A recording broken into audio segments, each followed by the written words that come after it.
Bismillahirrahmanirrahim.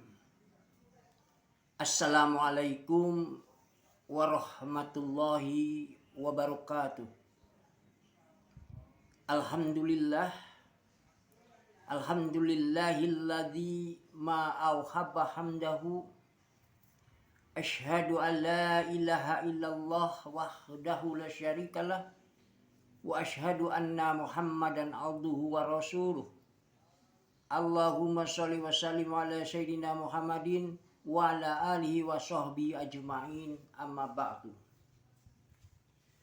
Seraya kita panjatkan puji syukur kepada Allah Subhanahu wa ta'ala atas segala nikmat-nikmatnya yang kita selalu terima keseharian kita.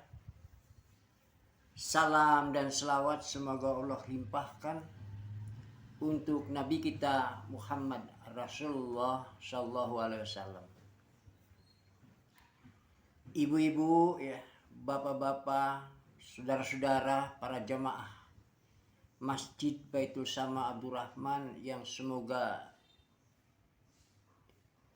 dimuliakan oleh Allah Subhanahu Wa Taala, termasuk para remaja-remajinya dari Masjid Baitul Sama Abdurrahman ini yang semoga dirahmati oleh Allah SWT.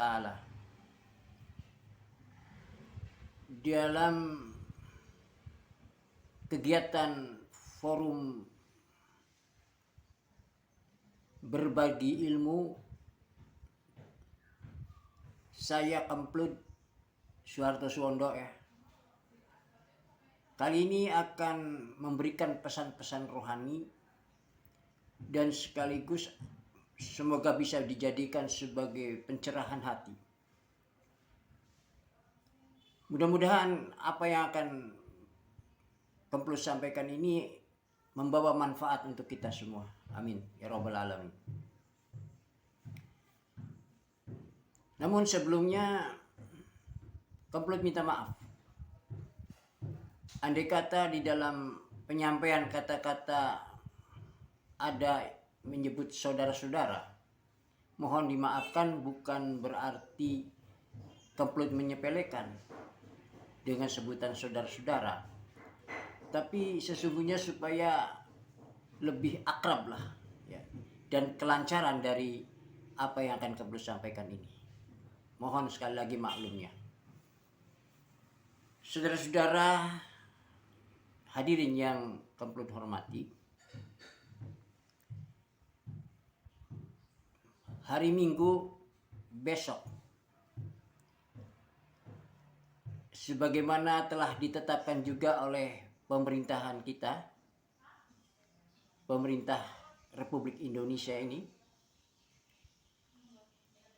bahwasannya tamu agung kita ini bulan suci Ramadan tiba. Dan oleh karena itu kita sebagai umat Islam yang beriman tentu akan menyambutnya dengan penuh kegembiraan, dengan sukacita, dengan datangnya tamu agung bulan suci Ramadan ini. Dan kita sudah siap tentunya akan menyambutnya dengan baik, di dalam artian kita akan melaksanakan apa yang, ya, dia maui, untuk kita selalu, ya, melakukan ibadah, baik sholat wajibnya dan ataupun sholat sunnahnya tarawih nanti. Juga masih banyak amalan-amalan kebajikan yang jelas-jelas akan menjadikan limpahan pahala bagi mereka yang melakukan. Oleh karena itu kita siap sebagai umat Islam yang beriman tentunya. Karena yang dipanggil di sini bukan ya ayuhan nas, bukan hai manusia. Tapi yang dipanggil oleh Allah di sini adalah ya ayyuhalladzina amanu kutiba alaikumusiyam kama kutiba alal ladzina min qablikum la'allakum tattaqun. Jadi hai orang-orang yang beriman. Jadi yang dipanggil itu orang-orang yang beriman. Sebab kalau orang Islam belum tentu mereka beriman. Jadi orang Islam yang beriman sudah pasti mau, ya, untuk melakukan kewajiban berpuasa 1 bulan penuh. Oleh karena itulah yang dipanggil adalah orang yang beriman. Yang tujuan akhirnya adalah supaya menjadi orang-orang yang bertakwa. Bertakwa di sini adalah suatu keadaan pada diri kita yang sudah pada klimaknya, yang tidak akan bisa diganggu, digoda oleh siapapun, setan yang halus ataupun setan yang kasar. Tidak akan bisa. Itu jaminan bagi orang-orang yang sudah pada tingkatan takwa. Oleh karena itulah tujuan dari puasa Ramadan ini adalah menuju pada kondisi kita sebagai orang yang bertakwa. Hadirin yang kembali hormati. Jadi apa yang bisa kita lakukan untuk menghadapi atau memberikan satu kesempatan untuk kita bertindak yang lebih baik di dalam bulan suci Ramadan nanti? Maka bagi Kemplud, barangkali yuk kita sama-sama bisa mengerjakannya. Maka di dalam bulan suci Ramadan di tahun sekarang ini 1443 Hijriah, mari kita sama-sama untuk apa? Dijadikan bulan puasa sekarang ini menjadikan suatu momentum untuk melakukan perbaikan, untuk melakukan perbaikan diri terhadap hubungan kita manusia dengan Allah. Perbaiki. Inilah kesempatan yang bagus. Jadikan momentum untuk melakukan perbaikan diri di dalam rangka hubungan kita dengan Allah SWT. Kenapa? Karena kita boleh jadi, kalau kita renungi, kita sadari, kita secara jujur boleh jadi kita sering-seringnya kita meninggalkan dan ingat kepada Allah. Karena aktivitas kita yang sehari-hari yang hanya mementingkan duniawi, sehingga kita lupa kepada Allah SWT. Dan ini tidak dipungkiri. Coba saja kita renungi, apalagi di dalam kondisi sekarang ini, konon zaman yang dikatakan sebagai zaman yang sudah modern, yang sudah maju, dengan ilmu pengetahuannya yang berkembang sangat pesat, didukung oleh teknologinya yang sangat canggih, terutama di arus globalisasi ini, betapa hebatnya arus informasi, komunikasi, transportasi yang berdampak pada segala hajat hidup manusia. Itu tidak dipungkiri. Kita dibuatnya kemudahan-kemudahan. Katakan saja sekarang, bagaimana kita yang merasakan ketika kita manusia belum menemukan dengan teknologinya yang disebut handphone, alat komunikasi. Dulu bagaimana ketika kita mau melakukan aktivitas, memberitahukan kabar kepada saudara kita yang jauh di seberang lautan sana. Jangankan yang jauh di seberang lautan, yang dekat dengan desa kita saja, tangga desa katakan begitu. Untuk memberikan kabar atau berita apa pada saudara kita, atau kepada teman kita, atau kepada orang tua kita, itu tidak semudah seperti sekarang. Kita harus berjalan kaki yang terkadang berjam-jam, karena tidak ada alat transportasinya. Boleh jadi ketika itu pun ada, misalnya ditemukan alat transportasi sepeda, tapi kan tidak semua orang memiliki sepeda. Dari sekian kepala keluarga itu paling tidak hanya satu orang yang bisa baru memiliki sepeda. Itu sangat sulitlah kita bisa gambarkan, bisa bayangkan. Tapi sekarang yang jauh menyeberang lautan di sana, hanya dengan menyamakan nomornya, kemudian diklik, tersambungkan, kita berkomunikasi dengan bagus. Bahkan tidak hanya itu, kita ditampilkan visual kita bisa terlihat wajah dan tubuh kita, visual kita. Surat-surat yang penting juga bisa hari itu bisa terkirim. Inilah kecanggihan ya, dengan teknologi. Ya, tidak dipungkiri. Kemudian dengan bagaimana dengan perdagangan. Dalam dunia perdagangan sangat pesat. Dengan dunia kedokteran, dunia kemiliteran, pendidikan, semua lini kehidupan manusia. Ya, semua manusia dibuat kemudahan. Ya, nah, tapi apa? Ini yang harus kita sikapi. Sampai-sampai kemudian manusia lalai. Ya toh. Semua lebih cenderung di tiap kegiatan sehariannya hanya dengan ketak-ketik HP, terus bergaul dengannya dengan HP. Apalagi kemudian dia mengklaim bahwasannya semua persoalannya manusia, persoalan manusia yang tidak pernah habis, yang tidak akan pernah berhenti dalam satu titik. Karena persoalannya manusia bisa diselesaikan, tapi muncul lagi lebih dari satu, bisa lebih dari satu, bisa dua, bisa 4, bisa 8, dan seterusnya. Demikian seterusnya. Yang tidak bisa ya berhenti dalam satu titik. Nah, jadi sekarang ini kemudian manusia menganggap bahwa semua persoalannya manusia ini sudah bisa diatasi dengan ilmu dan teknologi. Sehingga tidak lagi yakin dengan adanya Allah. Allah disisihkan, dinomorduakan. Tidak dianggap, tidak perlu lagi. Padahal semua ya terjadi atas izinnya Allah SWT. Itulah yang tidak kita sadar. Sehingga kita hari demi hari selalu kita melalaikan.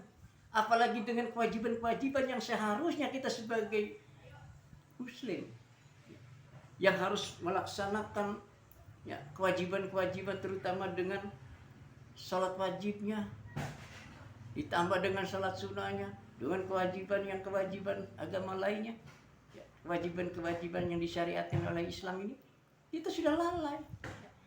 Hubungan sholat yang hubungan yang utamanya, yang kita bisa meditasi dengan Allah SWT langsung, ini sudah ya diam-diam atau nyata-nyata kita sudah mulai lalai.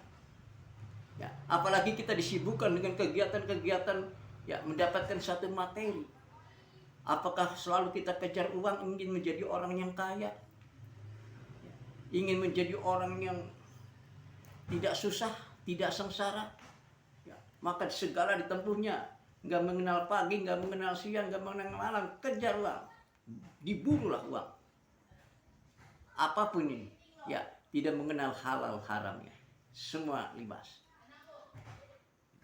Juga tahta, pangkat, kedudukan, ya, dia kejar apapun, yang penting itu tercapai. Kompetisinya semakin nyata, ya, untuk berlomba materi, untuk mendapatkan materi. Inilah ya kenyataan-kenyataan yang ada pada diri kita. Boleh jadi termasuk diri kita ini. Nah, jadi bagi kita yang merasa sebagai Muslim, yang merasa melalaikan ya hubungan kita yang tadi sudah tercipta, sudah terjalin dengan baik, kemudian dengan pengaruh-pengaruh duniawi ini, ya, kita selalu berangan-angan, ya, karena memang kata Nabi Muhammad SAW sendiri bahwa kita ini akan menjadi tua renta. Ya, dari mulai perjalanan hidup manusia ini pada akhirnya kita menjadi tua renta. Tapi awas, harus diingat konon kata Nabi, di dalam tua renta ini ada yang mengikuti. Apa yang mengikutinya? Adalah angan-angan panjang. Maka itulah angan-angan panjang inilah jangan diikuti, sebab ini bisa menyesatkan dalam hidup kita. Termasuk kita sudah lalai kepada Allah SWT. Inilah ya. Karena kita saking sibuknya keseharian kita, sehingga kita ini boleh dikatakan sudah salah kaprah dikaprahkan. Salah satu contoh saja, ada suatu wilayah yang betul-betul itu kita bukan urusannya manusia, itu urusannya Allah. Tapi kita masuk ke dalam wilayah itu. Ini salah kaprah dikaprahkan. Buktinya contohnya, misalnya masalah rezeki saja. Masalah rezeki kenapa? Coba kita perhatikan. Di dalam agama, rezeki itu sudah diatur. Sudah menjadi jaminan Allah untuk umat. para manusia ini, umat manusia ini. Tapi kenapa kita di situ mengkhawatirkan, seakan-akan kita ketakutan nanti bagaimana masa depan kita, bagaimana nanti kita akan menjadi apa, sehingga gelisah, galau. Inilah kita karena itu campur urusannya Allah. Kita hanya ikhtiar, hasilnya kita serahkan kepada Allah. Kita tidak usah harus, tapi nyatanya kita selalu galau menghadapi itu. Bagaimana nanti di masa depan, padahal belum tentu apakah kita akan terwujud masa depan kita. Nah inilah banyak koreksi-koreksi untuk kita, sehingga di dalam bulan puasa ini jadikanlah puasa ini menjadi momentum ya untuk perbaikan diri kita, ya, untuk hubungannya dengan Allah Subhanahu wa taala yang lebih dekat, lebih ideal kembali. Nah, jadi disinilah ya, kenapa hal itu bisa terjadi? Karena kita melupakan tasawuf. Hal mana ilmu tasawuf itu sudah tenggelam nampaknya di antara banyak urusan yang saling menghiasi dari keseharian kita. Makanya Kemplut rasakan, meski sedikit dengan dengan belajar tasawuf, minimal pembentukan karakter, akhlak menjadi baik daripada mereka yang sama sekali tidak mengenal tasawuf, akhlak, maka kehidupannya akan berantakan. Gitu. Nah, jadi jika kita ingin memperoleh hidup yang lebih berkualitas dan sekaligus diberi kemudahan, maka tidak ada pendekatan lain yang jauh lebih tepat selain memperbaiki hubungan kita dengan Allah Subhanahu wa taala. Apa? Tingkatkan sholat kita, terutama di pagi hari, subuh, sholat subuh itu selalu kita latih. Kita bangun pagi untuk berjamaah sholat subuh, maka disitulah sedikit demi sedikit kita akan memperbaiki hubungan lebih dekat dengan Allah Subhanahu wa taala. Jadi Kemplut pikir, maaf, ya. Jangan dululah, ya. Jangan dulu logika, ya, kita ya, pakai. Dalam konteks ini, ya hemat Kemplut, ya, jangan dululah dengan logika yang kita pakai. Hal itu bisa kita rasakan, ya. Kebenarannya itu lewat pendekatan iman. Jadi pendekatannya jangan dulu lah dengan logika lah, pendekatannya dengan iman dulu lah. Nah, maka di dalam salah satu ayatnya, yakni di dalam surat Al-Baqarah ayat 45, di sana Allah menyatakan,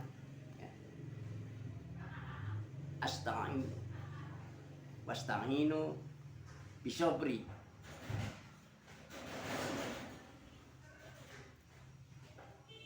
wasnakatila innaha lakabiratu illa alil khasiin. Dan mintalah, mohonlah pertolongan kepada Allah dengan sabar dan sholat, karena sabar dan sholat itu sesungguhnya adalah penolong kita. Salat itu sungguh berat, kecuali bagi orang-orang yang khusyuk. Jika didekati dengan logika ayat ini, mungkin bisa dinilai paradoks sebagai sebuah solusi untuk suatu perubahan. Namun dengan pendekatan tasawuf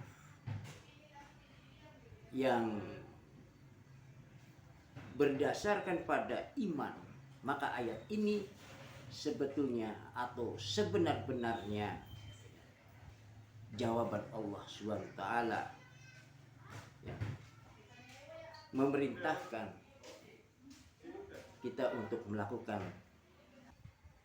Jadi pendekatannya dengan iman. Ayat ini sebetulnya atau yang sebenar-benarnya jawaban Allah SWT untuk memerintahkan kita untuk melakukan itu. Maka kita tinggal melaksanakan saja. Masalahnya maukah kita menjalankan perintah tersebut? Ketika ada masalah, ya jujur aja lah. Ya, kita itu bukanlah kita kemudian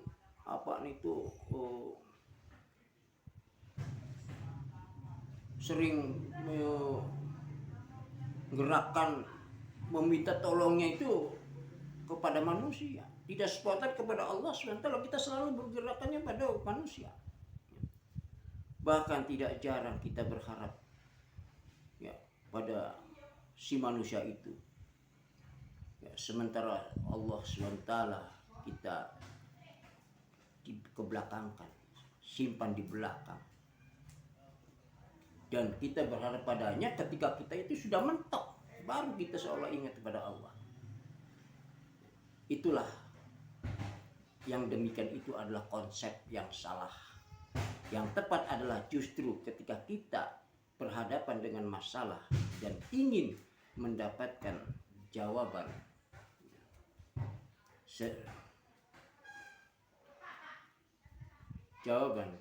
berdoalah sambil berikhtiar dengan sungguh-sungguh. Di antara amalan yang sangat bernilai adalah sholat subuh berjamaah. Baik,